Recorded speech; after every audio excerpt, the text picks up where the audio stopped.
ngalan niya ay dakilain. Panginoon, ikaw ang may likha ng langit, dagat at lupa, ng buwan, araw at mga bituin, tanang nilalang sa papawirin. Panginoon ay purihin, ngalan niya ay dakilain. Panginoon ay purihin, ngalan niya ay dakilain. Ngalan niya ay dakilain.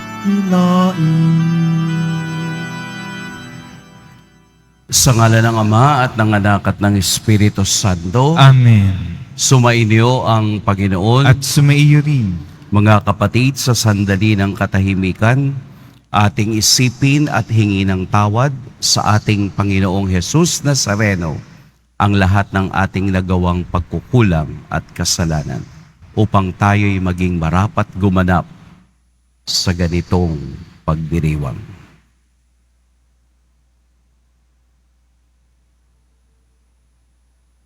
Tayo pong lahat, inaamin ko Sa makapangyarihang Diyos at sa inyo mga kapatid, na lubha akong nagkasala sa isip, sa salita at sa gawa, at sa aking pagkukulang. Kaya isinasamo ko sa mahal na Birheng Maria, sa lahat ng mga anghel at mga banal, at sa inyo mga kapatid na ako'y ipanalangin sa Panginoong ating Diyos. kaawaan tayo ng makapangyarihang Diyos, patawarin tayo sa ating mga kasalanan, at patnubayan tayo sa buhay na walang hanggan. Amen. Panginoon, kaawaan mo kami. Panginoon, kaawaan mo kami. Kristo, kaawaan mo kami. Kristo, kaawaan mo kami. Panginoon, kaawaan mo kami. Panginoon, kaawaan mo kami. Manalangin tayo. Ama naming makapangyarihan, lagi mong lingapin at patnubayan kaming mga kabilang sa iyong angkan. Sa tanging pag-asa naming ikaw ang nagbibigay, kami tangkilikin mo at laging subaybayan. Sa pamamagitan ni Hesukristo, kasama ng Espiritu Santo, magpa sa walang hanggan. Amen. Magsiupo muna ang lahat. Pagbasa mula sa unang aklat ng mga hari. Nang matanda na si Solomon, nahikayat siya ng kanyang mga asawang taga-ibang bansa na sumamba sa kanilang mga Diyos-Diyosan. Hindi siya nanatiling tapat sa Panginoon. Hindi niya sinundan ang halimbawa ni David na kanyang ama. Sumamba siya kay Astarte, ang diyosa ng mga Sidonyo, at kay Nicom, ang kasuklam-suklam na Diyos-Diyosan ng mga Amonita. Ginawa nga ni Solomon ang ipinagbabawal ng Panginoon, at hindi niya sinundan ang halimbawa ng kanyang amang si David, na naglingkod ng buong katapatan sa Panginoon. Sa burol na nasa silangan ng Jerusalem, ay nagtayo siya ng mga sambahan para kay Hemos, ang karumal-dumal na Diyos-Diyosan ng Moab, at para kay Moloch, ang kasuklam-suklam na Diyos-Diyosan ng mga Amonita. Ipinagpagawa niya ng kanya-kanyang mga dambana ang mga Diyos-Diyosan ng lahat niyang mga asawang dayuhan, at ang mga ito'y nagsuob doon ng kamay niyang at nag-ahin ng mga handog. Nagalit ang Panginoon kay Solomon dahil sa ginawa niyang ito. 2 beses na napakita sa kanya ang Panginoon at pinagbawalan siyang maglingkod sa mga Diyos-Diyosan. Ngunit hindi niya pinansin ang Panginoon. Kaya nga't sinabi nito sa kanya, "Dahil sa hindi mo paggalang sa aking tipan at hindi mo pagsunod sa aking mga tagubilin, aalisin ko sa iyo ang kaharian at ibibigay ko sa isang alipin mo. Ngunit alang-alang kay David na iyong ama, hindi ko gagawin ito sa panahon mo, kundi sa panahon ng iyong anak. Isang lipi lamang ang ititira ko sa kanya, alang-alang kay David na aking lingkod. Alang-alang sa Jerusalem, ang lungsod na aking hinirang. Ang salita ng Diyos. Salamat sa Diyos. Panginooy masintahin, ang bayan mo'y gunitain. Panginoong masintahin ang bayan mo'y gunitain. Dapat na magalak ang sinumang tao na makatarungan, nagawang matupid ang siyang adhika sa buo niyang buhay. Tulungan mo ako kapag ang bayan mo'y iyong nagunita. Sa pagliligtas mo, isama mo sana ang lingkod mong aba. Panginoong masintahin ang bayan mo'y gunitain. Sa halip na sundin ang utos ng Diyos, bagkus makisama at maling gawain ng mga pagano ang sinunod nila. Ang Diyos-Diyosan ang sinamba nila at pinaglingkuran. Sa ginawang ito, sila ang nagkamit ng kaparusahan. Panginoong masintahin ang bayan mo'y gunitain. Pati anak nilang babae at lalaki inihaing lubos. Sa Diyos-Diyosan, mga batang ito ay dinalang handog. Ito ang Panginooy nagpuyos ang galit sa mga hinirang. Siya ay nagdamdam sa ginawa nilang pawang kataksilan. Panginoong masintahin ang bayan mo'y gunitain. Magsitayo po ang lahat.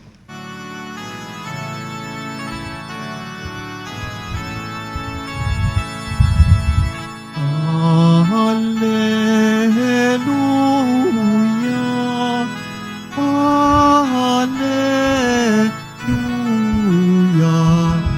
Hallelujah, Hallelujah, Hallelujah.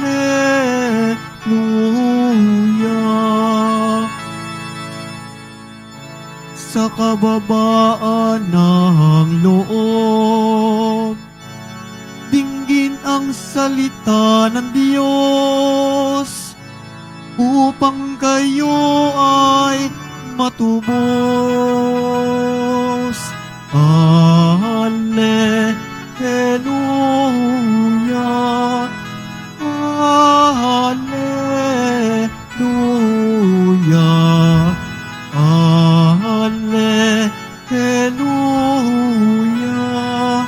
Hallelujah.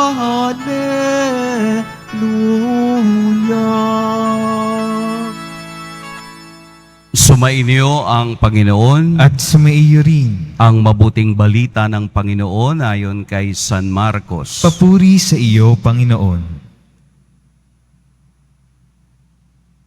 Noong panahong iyon, nagtungo si Jesus sa lupain ng Tiro at tumuloy sa isang bahay doon. Ayaw sana niyang malaman ninuman na naroon siya. Subalit hindi gayon ang nangyari. Ang pagdating niya ay nabalitaan ng isang inang may maliit na anak na babaeng inaalihan ng masamang espiritu. Pumunta siya agad kay Jesus at nagpatira pa sa kaniyang harapan.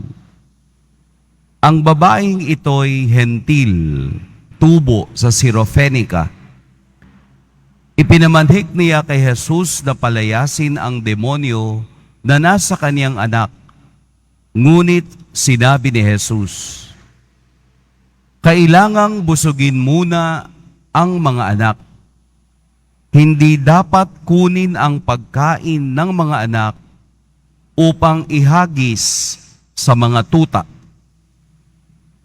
Tunay nga po, Panginoon, tugon ng babae. Ngunit ang mga tuta mang nasa ilalim ng hapag ay naninimot ng mga mumong nalalaglag ng mga anak.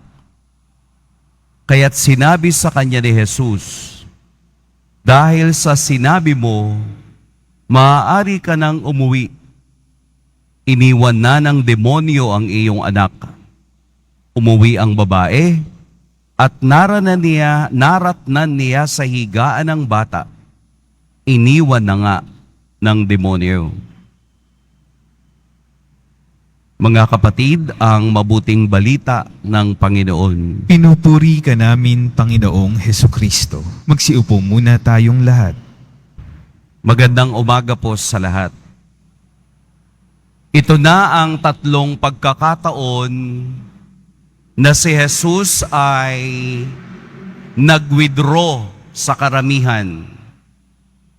Una ay kung inyong matatandaan na pinasakay niya ang kaniyang mga alagad sa bangka para sila ay makapagpahinga sa kabilang dako. Pero sila ay, batawag doon, ay ginambala ng alon sa dagat. Ang ikalawa ay nung wala na silang pagkakataong kumain, kaya sila ay pumunta sa ilang na lugar, pero pagdating nila doon, nauna na yung mga tao sa kanila. Ito naman ang ikatlong pagkakataon sa Ebanghelyo ni San Marcos, na si Jesus ay pumunta sa isang lugar na iniisip niyang hindi siya kilala. Sa Tiro. Kasi ang Tiro ay isang lugar ng mga Hentil o yung walang Hudyong naninirahan. Isa siyang bayan na tinatawag din nila noong panahon na yon na pagano, pagan territory, mga Griego. Kaya siguro inisip ni Jesus, doon na muna ako pupunta para makapagpahinga at makaiwas sandali sa mata. Kanino pong mata? Sa mata ng mga mapanuri at naghahanap ng mali. Sino yon? Mga Pariseo at mga Eskriba.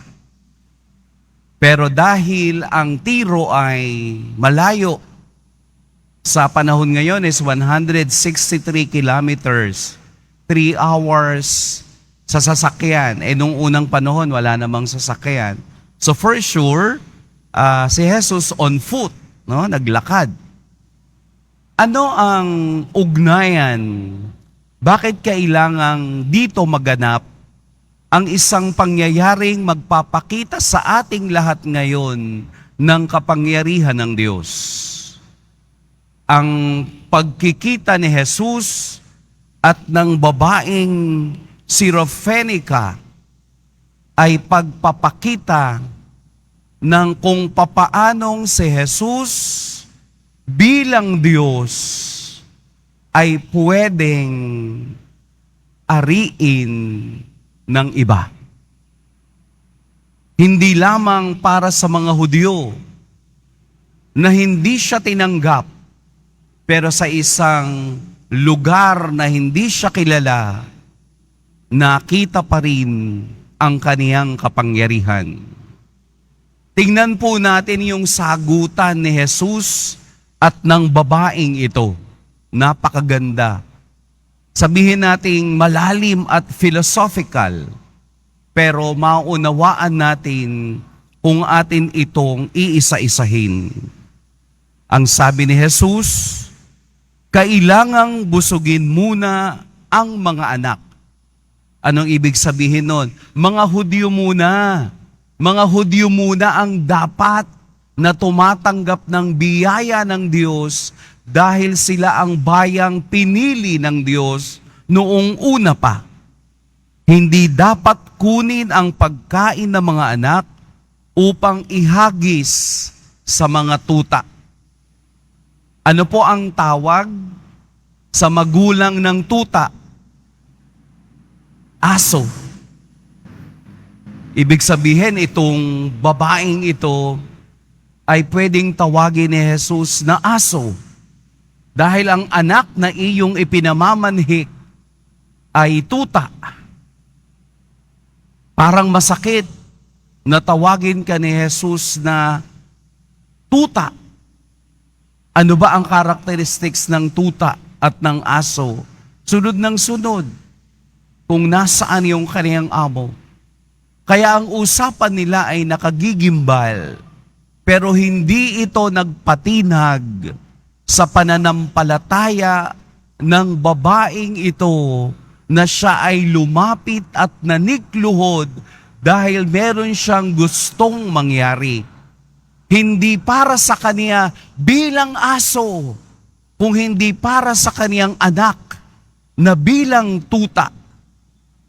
Kaya ang sagot ng babae, ngunit ang mga tuta nang nasa ilalim ng hapag ay naninimot ng mga mumong nalalaglag ng mga anak. Hindi siya humihingi ng malaki. Hindi siya humihingi ng sapat.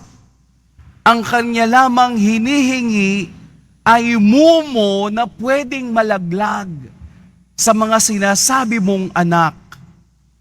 Kaya gayon na lamang ang pagkamangha ni Jesus nang makita ang pananampalataya ng babaeng ito para sa kaniyang anak.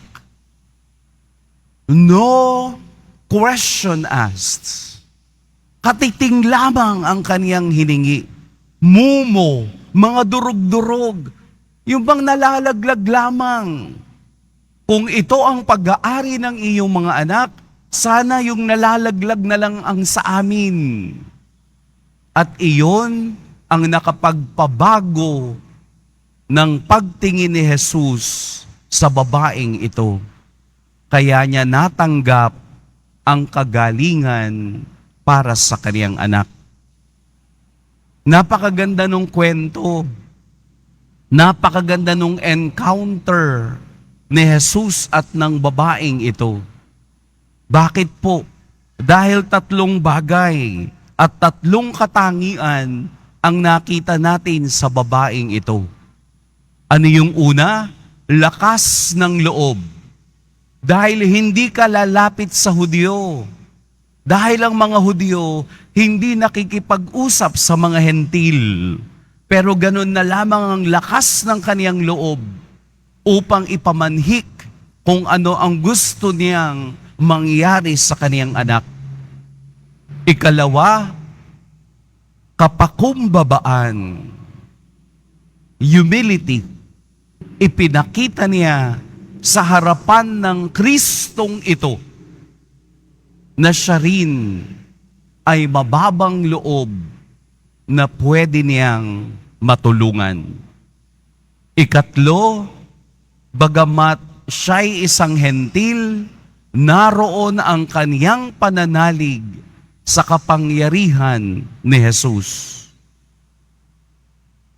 Para sa Diyos, para kay Jesus, itinataas niya ang mga taong kumikilala sa hindi masukat na kapangyarihan ng Diyos. Para kay Jesus Nazareno, ang nakasusumpong ng kagalingan ay ibinibigay sa sinumang may pusong dalisay. Ganon din siguro ang gagawin ng bawat ina na para sa kaniyang anak, ang lahat ng bagay ay posible kung kaharap mo si Jesus Nazareno. Hindi para sa kaniya, kung hindi para sa iba. Ano ang madadala ko ngayon sa aking pag-uwi? Ano ang aking naunawaan sa Ebanghelyo? Tayo ay Kristiyano. At ang Kristiyano ay bininyagan upang maging tagapagmana ng kaharian ng Diyos. Kung naniniwala ka at nananalig sa ating Poong Jesus Nazareno, hindi lang mumo ang pwedeng ibigay sa atin. At iyon nga ay naibigay na. Pero dahil din sa ating hindi pagtanggap, hindi natin maramdaman dahil sa kasalanan. It is all contrary doon sa ipinakita ng babaeng ito sa ipinapakita natin ngayon. Upang madama natin at matanggap ang patuloy na biyaya ng Diyos, kailangan natin din ng tatlong katangiang dala-dala ng inang ito para sa kaniyang anak. Kailangan natin ng lakas ng loob, lumapit sa Diyos ng may pagpakabumbaba at ng may pananalig. Kapag nawala ito, ang turing natin sa Diyos ay magician. Yun bang lalapit ka lang dahil ito ang gusto mo? Yun bang magdarasal ka lang dahil may kailangan ka? Kahit namumo, hindi natin matatanggap. May tatlong requirements upang makita natin ang pagbibiyaya ng Diyos. Lakas ng loob, kapakumbabaan, at pananalig. Nasaan tayo doon sa tatlong iyon? Napunong-puno tayo ng paniniwala, pero kulang tayo sa gawa. Konti lang po ang kailangan upang makita ng Diyos kung tayo ay nasaan. Konting pag-ibig sa ating mga kapatid sapat na. Konting pag-unawa sa ating kapatid sapat na. Konting pagpapatawad sapat na. Kapag may mga konti, araw-araw mong ginagawa, ang konting iyan, dumadami at nasasanay ka ng gumawa kung ano ang mabuti. Ito ang pinamamanhik ng Ebanghelyo ngayon. Kahit mumu lamang ng kabutihan ang ating gawin para sa iba, ang mumong ito kapag pinagsama-sama ay magiging malaking tinapay para maibahagi naman natin sa iba. Nauubos ang pasensya mo? Konti lang, okay na. Hindi ka makangiti? Konti lang, okay na. Hindi ka makaunawa? Konti lang, okay na. Diba parang katulad kayo, mag-ipon kayo ng tubig. Patak-patak. Pero iwanan mo yung tubig na patak-patak ng buong magdamag. Kinabukasan, 1 drum na yung tubig na makikita mo. Ganon. Pero kahit na tayo ay magbibigay ng patak-patak o mumo ng pag-ibig at awa sa iba, hindi naman ganon ang Diyos. Ang Diyos kung magbigay, siksik, liglig at aapaw sa mga taong nagtitiwala sa Kanya. Baunin mo ang mumong ito saan ka man pupunta ngayon. And you will see the difference. Try nyo ngumiti ng konti, maiiba ang mundo nyo. Try nyong maging mapagbigay ng konti, magiging iba ang mundo nyo. Try nyong tumanggap ng pagkakamali ng konti. Maiiba ang perspective mo. Try mong mag-share ng konting pag-ibig. Maiiba ang emosyon mo. Sa konting iyan, tayo ay lalaki sapagkat ang pag-ibig ng Diyos ang awa ng Diyos ay palaging bukas sa lahat na nagpapakumbaba at humihingi nito. Amen. Pagpalain tayo ng poong may kapal. Magsitayo na po ang lahat. Minamahal kong mga kapatid, binuwag ni Hesukristo ang pader na naghihiwalay sa mga Hudyo at Hentil bilang isang sambayanan ng iisa, bago at walang hanggang tipan. Manalangin tayo sa Amang nagbubuklod sa atin. Diyos ng lahat ng bansa, pakinggan mo kami. Diyos ng lahat ng bansa, pakinggan mo kami. Ang simbahan sa buong daigdig, naway maging daluyan ng awa, kapayapaan at pag-ibig ng Diyos, manalangin tayo. Diyos ng lahat ng bansa, pakinggan mo kami. Bilang komunidad ng mananampalataya, naway hindi tayo magkahati-hati dahil lamang sa mga simple o walang kwentang dahilan ng away, manalangin tayo. Diyos ng lahat ng bansa, pakinggan mo kami. Ang mga inang nagiging balisa at nag-aalala tungkol sa kalusugan ng kanilang mga anak, naway huwag makalimot na tumawag kay Jesus. Manalangin tayo. Diyos ng lahat ng bansa, pakinggan mo kami. Ang mga may sakit at mga naghihingalo, naway makatagpo ng kaginhawahan sa Diyos ng pag-ibig at awa. Manalangin tayo. Diyos ng lahat ng bansa, pakinggan mo kami. Makapangyarihang Diyos, aming kanlungan at lakas, nais mo na kami ay maging isang sambayanan.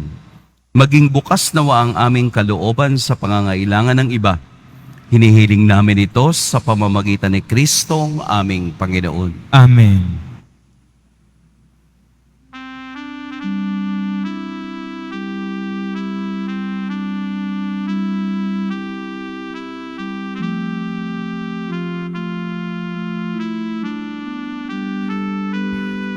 Itong alak at tinapay ay handog sa iyo, Ama. Ito'y bunga ng aming gawa, iyong pinagpala. Sumasamo ang iyong bayan, tanggapit iyong basbasan,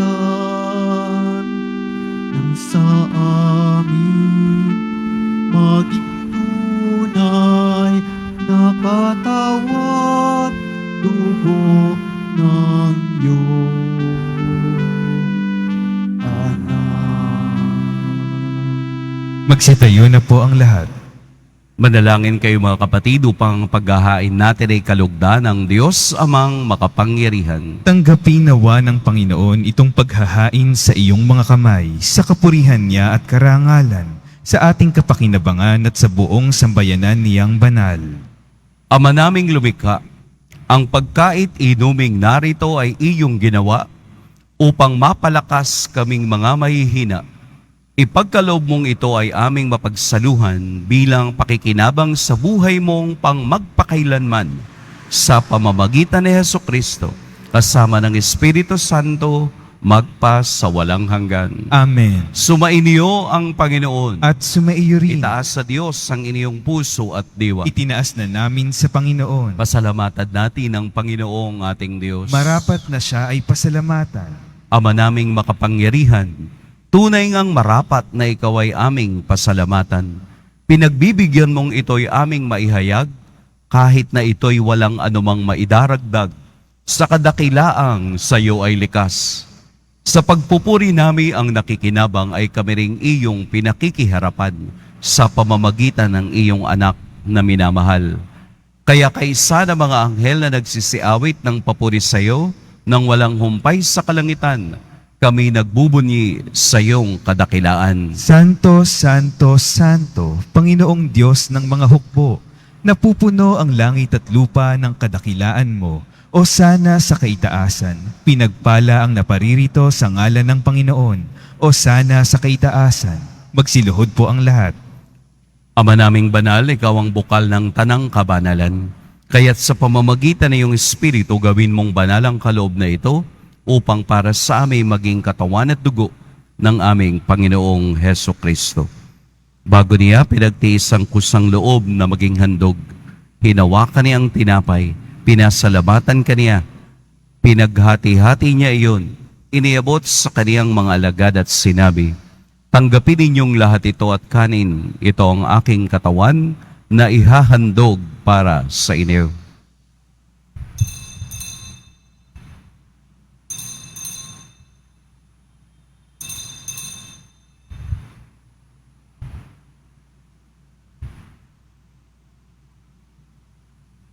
Gayun din naman, noong matapos ang hapunan, hinawakan niya ang kalis, muli kaniyang pinasalamatan, inabot niya ang kalis sa kaniyang mga alagad at sinabi, tanggapin ninyong lahat ito at inumin, ito ang kalis ng aking dugo, ng bago at walang hanggang tipan, ang aking dugo na ibubuhos para sa inyo at para sa lahat, sa ipagpapatawad ng mga kasalanan.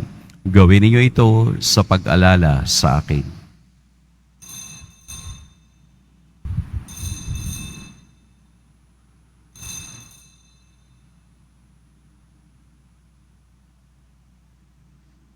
Magsitayo na po ang lahat. Ipagbunyi natin ang misteryo ng pananampalataya. Si Kristo'y namatay, si Kristo'y nabuhay, si Kristo'y babalik sa wakas ng panahon. Ama, ginagawa namin ngayon ang pag-alala sa pagkamatay at muling pagkabuhay ng iyong anak. Kaya't inaalay namin sa iyo ang tinapay na nagbibigay buhay at ang kalis na nagkakaloob ng kaligtasan. Kami nagpapasalamat dahil kami iyong minarapat na tumayo sa harap mo para maglingkod sa iyo. Isinasamo namin kaming magsasalo-salo sa katawan at dugo ni Kristo ay mabuklod sa pagkakaisa sa pamamagitan ng Espiritu Santo. Ama, lingapin mo ang iyong simbahang laganap sa buong daigdig. Puspusin mo kami sa pag-ibig kay San Francisco na aming Papa at ni Jose na aming obispo at ng tanang kaparian. Alalahanin mo rin ang mga kapatid naming nahimlay nang may pag-asang sila'y muling mabubuhay, gayon din ang lahat ng mga pumanaw. Kaawaan mo sila at patuloyin sa iyong kaliwanagan. Kaawaan mo at pagintapating kaming lahat na makasalo sa iyong buhay na walang wakas. Kaisa ng mahal na Birheng Maria na ina ng Diyos, ng kabiyak ng puso niyang si San Jose, kaisa ng mga apostol ni San Juan Bautista, at ng lahat ng mga banal na namuhay dito sa daigdig ng kalugod-lugod sa iyo, maipagdiwang nawa namin ang pagpupuri sa ikararangal mo sa pamamagitan ng iyong anak na aming Panginoong Heso Kristo.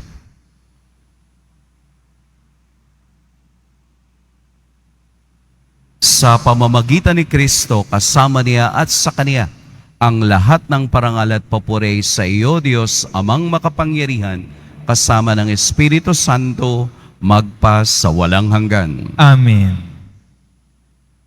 Sa tagubilin ng nakagagaling na utos at sa turo ni Jesus na Panginoon natin at Diyos, ipahayag natin ng lakas loob. Ama namin, Sumasalangit ka, sambahin ang ngalan mo, mapasa amin ang kaharian mo, sundin ang loob mo dito sa lupa para ng sa langit. Bigyan mo kami ngayon ng aming kakanin sa araw-araw at patawarin mo kami sa aming mga sala para ng pagpapatawad namin sa nagkakasala sa amin. At huwag mo kaming ipahintulot sa tukso at iadya mo kami sa lahat ng masama. hinihiling namin kami iadya sa lahat ng masama. Pagkalooban ng kapayapaan araw-araw, iligtas sa kasalanan at ilayo sa lahat ng kapahamakan, samantalang aming pinananabikan ang dakilang araw ng pagpapahayag ng tagapagligtas naming si Heso Kristo. Sapagkat iyo ang kaharian at ang kapangyarihan at ang kapurihan magpakailanman. Amen. Panginoong Hesukristo, sinabi mo sa iyong mga apostol, kapayapaan ang iniiwan ko sa inyo, ang aking kapayapaan ang ibinibigay ko sa inyo. Tunghayan mo ang aming pananampalataya at huwag ang aming pagkakasala. Pagkalooban mo kami ng kapayapaan at pagkakaisa ayon sa iyong kalooban, kasama ng Espiritu Santo, magpa sa walang hanggan. Amen. Ang kapayapaan ng Panginoon naway laging sumainiyong At lahat. sumaiyo rin. Magbigayan kayo ng kapayapaan sa isa't isa.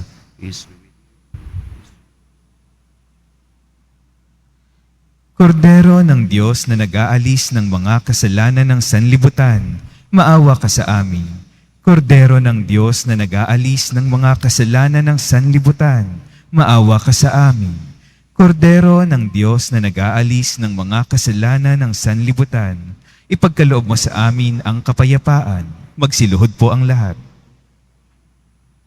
Narito si Jesus, ang Diyos na patuloy na nagpapagaling.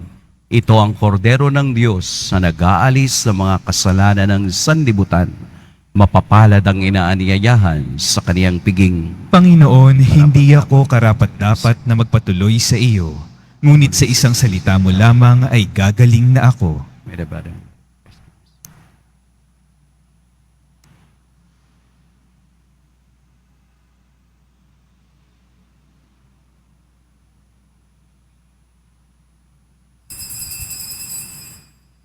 Para sa lahat ng tatanggap ng banal na komunyon, sasagot po tayo ng amen pagkasabi ng pari o ng lay minister ng katawan ni Kristo.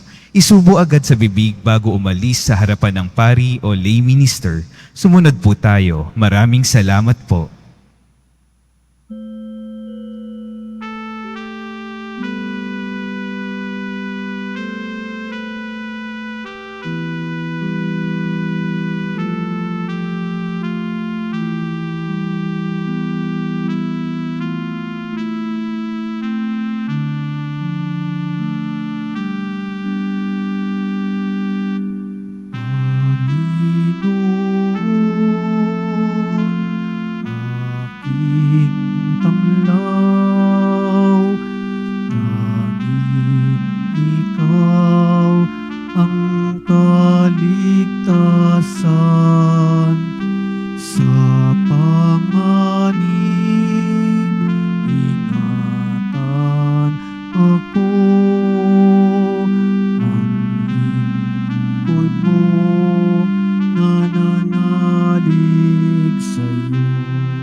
Announcement. Inihahandog po ng simbahan ng Quiapo ang Nazareno Medallion Ito po ay nagkakahalaga ng 20 pesos. Mabibili pa rin po ang ating opisyal na imahe ng Jesus Nazareno. Ang large size ay nagkakahalaga ng 2,500 pesos. Ang medium size ay 1,000 pesos. At ang small size ay 600 pesos. Ang mga ito po ay mabibili lamang sa ating Parish Finance Office.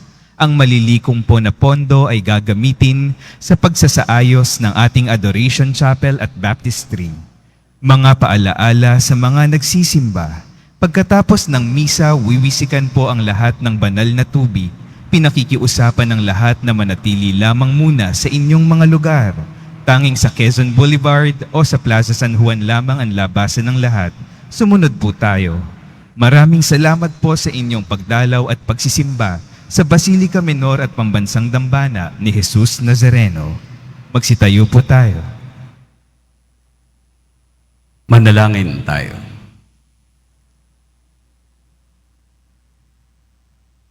Ama naming mapagmahal, sa pagkait inuming pagkakaisa ang ibinigay, kami niloob mong makapakinabang. Kaisa ni Kristo kami naway makapamuhay upang makapamunga ng may kagalakan para sa kapakanan ng aming kapwa-tao sa sanlibutan. Sa pamamagitan niya, kasama ng Espiritu Santo, magpa sa walang hanggan. Amen. Sumainyo ang Panginoon. At sumaiyo rin. Yumuko kayo para sa pagbabasbas. Mahal na poong Jesus Nazareno, inihayag mo sa pamamagitan ng krus ang walang maliw na pag-ibig ng Diyos sa sangkatauhan. Pakinggan mo po ang kahilingan ng iyong angkan na nagsusumamo sa iyo. Makamtanawa na lang iyong katugunan at tanggapin ang kasagutan na may utang na loob na tinatanaw. Basbasan din po ninyo ang mga daladala nilang mga imahen at dasalan. Sa pamamagitan ng bendisyon na ito, naway maalala nila ang mga pangako nila noon sa biniyag, na ikaw ang kanilang iibigin at paglilingkuran bilang Panginoon, magpa sa walang hanggan. Amen.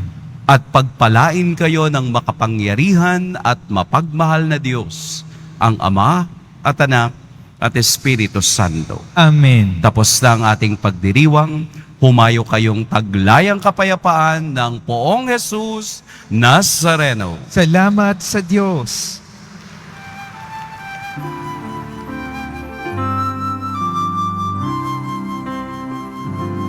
Nuestro Padre Jesus Nazareno, sinasamba ka namin, pinipinto ka namin, aral mo ang aming buhay at kaligtasan. Nuestro Padre Jesus Nazareno, iligtas mo kami sa kasalanan. Ang Diyos kong kinamatayan ay sagisag ng aming kaligtasan. Nuestro Padre Jesus Nazareno, dinarangal ka namin.